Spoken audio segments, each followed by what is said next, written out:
உம்முடைய திருவயிற்றின் கன்னியாகிய இயேசுவும் ஆசீர் பெற்றவரே.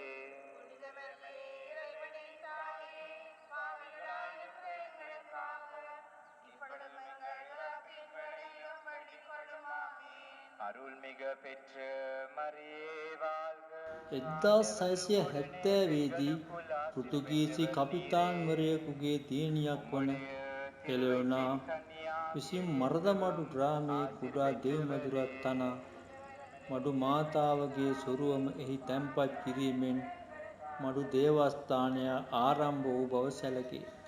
ඉන්පසු කාලවලදී වරින් වර ගොඩනගන ලද දේවස්ථානය වනාන්තරයෙන් ලබා ගන්නා ලද දැවැන්ත කුඹුක් ගස් යොදා ගනිමින් අද පවත්නා තත්ත්වයට සංවර්ධනය කර තිබේ.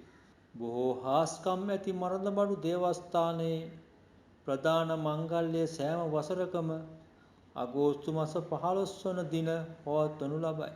මඩු වන්දනාව හා බැඳුණු ඉපැරණි චාරිත්‍ර හා සංස්කෘතික අංග බොහොමයක් පවතී. අදටත් ගැල් කරත්ත උපයෝගී කර ගනිමින් මඩු වන්දනාවේ යෙදෙන බැතිමතුන් අදටත් අපට ඒ සංස්කෘතික ලක්ෂණ මතු කර පෙන්වයි.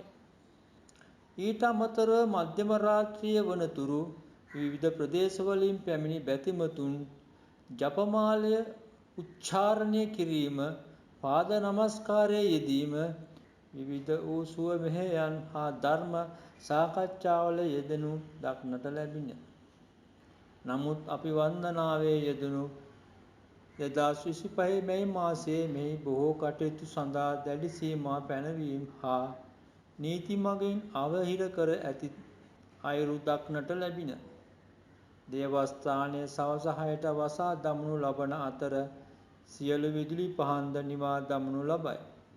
ඉන්පසු කිසිවෙකුටත් දේවස්ථානයට ඇතුල් වීමට ආරක්ෂක අංශ ඉඩ නොදේ.